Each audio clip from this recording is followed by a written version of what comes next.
तो जैसा कि आज हम नया टॉपिक शुरू करेंगे कंडीशनल सेंटेंस, अच्छी तरह से पढ़ेंगे। अगर चीजें समझ में नहीं आती तो कमेंट बॉक्स में फेंक के मारना अपने क्वेश्चन को। देखो इधर, कंडीशनल सेंटेंस की कंडीशन होती है और कंडीशन को हम हिंदी में शर्त बोलते हैं। यानी ऐसे वाक्य जिनमें कोई शर्त रखी जाती है उन्हें हम कंडीशनल सेंटेंस कहते हैं। और कंडीशनल सेंटेंस के अगर स्टूडेंट हम टाइप की बात करें, किसकी बात करें? टाइप की। तो ये कितनी तरह के होते हैं? 4 तरह के, जिसमें नंबर 1 आपका होता है जीरो कंडीशन। कौन सा होता है? Zero conditional. देखो कंडीशनल की पहले देख रहे हैं, जीरो कंडीशनल, ठीक है, कंडीशनल। नंबर 2 पर होता है आपका first conditional, first conditional, okay. Number 3 पर होता है आपका सेकंड कंडीशनल, सेकंड कंडीशनल।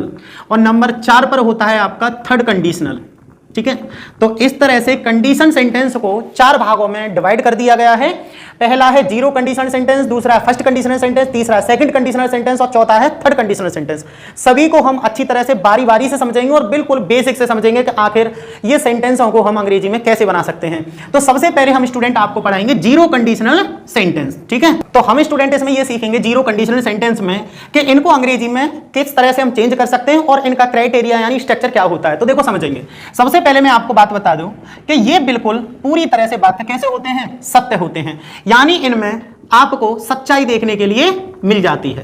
क्या देखने को मिल जाती है? सच्चाई। और याद रखना ये बिल्कुल 100% सब पर लागू होते हैं कि यानी जो सत्य बात है वो सिर्फ एक के लिए नहीं है, वो हर उस व्यक्ति के लिए सत्य बात है जो उस चीज को उपयोग में लाता है। जैसे कि मैं आपको बता दूं कि ये वाक्य अगर या यदि से शुरू होते हैं। इनकी ये पहचान है कि जो वाक्य अगर या यदि शब्द से शुरू हो तो वो स्टूडेंट आपके कंडीशनल सेंटेंस की कैटेगरी में आते हैं। ये आपको ध्यान रखना है। बाय द वे आपसे कोई पूछ लेता है कि व्हाट इज कंडीशनल सेंटेंस, तो यू कैन से कि वे सेंटेंस जो अगर या यदि से शुरू होते हैं हम उन्हें कंडीशनल सेंटेंस कहते हैं। तो हम यहां पर ये सीखें कि जीरो कंडीशनल सेंटेंस में सत्य होते हैं और इनमें सच्चाई हमें बिल्कुल दिखाई देती है पूरी तरह से। और ये वाक्य अगर या यदि शब्द से शुरू होते हैं। अगर मैं स्टूडेंट इनके किसकी बात करूं, स्ट्रक्चर की बात करूं, तो बड़ा ही आसान स्ट्रक्चर है। अगर और यदि की अंग्रेजी सबसे पहले आप इफ लगाएंगे, उसके तुरंत बाद आपको क्या लगाना है? सब्जेक्ट, वर्ब की फर्स्ट फॉर्म एस या ईएस प्लस उसके बाद आपको लगाना है कॉमा। यानी मैं ये भी कह सकता हूं कि वर्ब लगाने के बाद यहां ऑब्जेक्ट भी आ सकता है, जो भी है वो आपको लगाना है। उसके तुरंत बाद नेक्स्ट सेंटेंस के सब्जेक्ट को स्टार्ट करना है, सब्जेक्ट लगाना है, वर्ब की फर्स्ट फॉर्म लगानी है, एस या ईएस लगाना है, ऑब्जेक्ट आ गया, अदर वर्ड और फुल स्टॉप। आप यहां पर कुछ चीजें कॉमन देख रहे होंगे कि ये वाला रूल प्रेजेंट इंडेफिनिट में है। किसमें है? प्रेजेंट इंडेफिनिट में, ठीक है।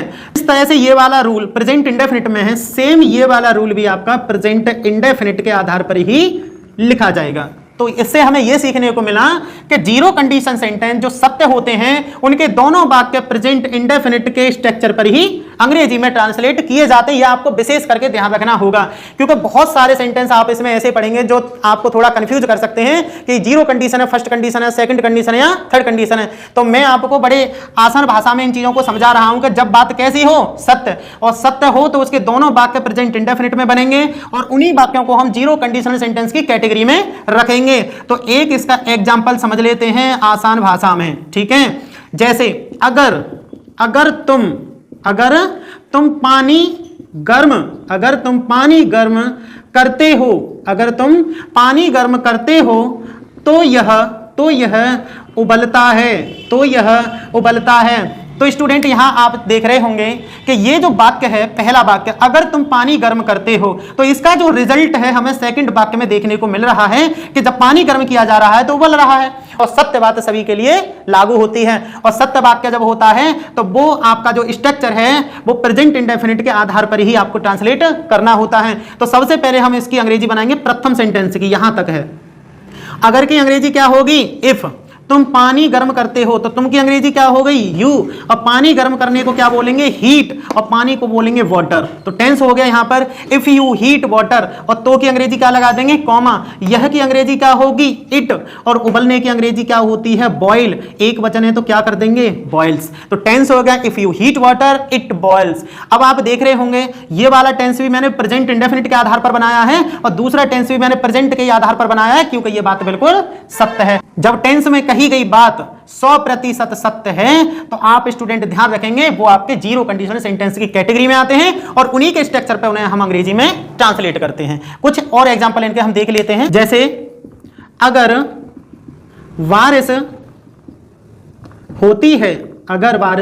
होती है तो जमीन गीली हो जाती है, ठीक है। ये भी बात बिल्कुल सत्य है। ऐसा तो है नहीं है कि बारिश होगी तो कहीं कहीं जमीन गीली होगी, हर जगह गीली होगी, ये ध्यान रखना, ये बात भी बिल्कुल सत्य है। और सत्य है तो जीरो कंडीशन की कंडीशन में ही आएगा। अगर की अंग्रेजी क्या लगाएंगे, इफ। बारिश होती है सबसे पहले क्या लगाएंगे, इट। समय आदि मौसम के लिए हम इट का प्रयोग करते हैं।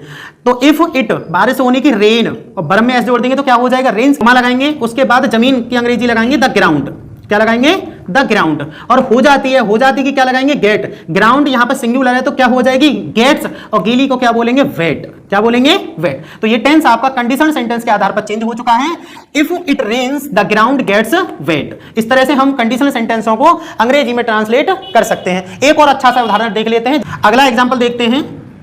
अगर सूरज निकलता है, अगर सूरज निकलता है तो रोशनी होती है या हो जाती है।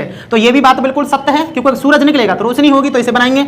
अगर की अंग्रेजी क्या होगी, इफ द सन। निकलने की राइज होती है वर्ब की फर्स्ट फॉर्म में, ऐसे यह जोड़ देते हैं। तो इफ द सन राइजेस, तो का क्या लगाएंगे, कॉमा।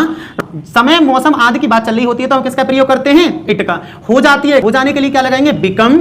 और बिकम में क्या हो जाएगा, बिकम्स। और रोशनी को क्या बोलते हैं हम, लाइट। तो टेंस बन गया the if the sun rises it becomes light. तो इस तरह से स्टूडेंट हम जीरो कंडीशनल सेंटेंसों को अंग्रेजी में ट्रांसलेट कर देते हैं। और इस वीडियो के बाद मैं आपको कराऊंगा, इस वीडियो के बाद कराऊंगा मैं आपको फर्स्ट कंडीशनल सेंटेंस। कौन से कराऊंगा, फर्स्ट कंडीशनल सेंटेंस। इसमें हम टाइप 2 सीखेंगे कि किस तरह से उन टेंसों को हम चेंज करते हैं। So thank you for watching this video.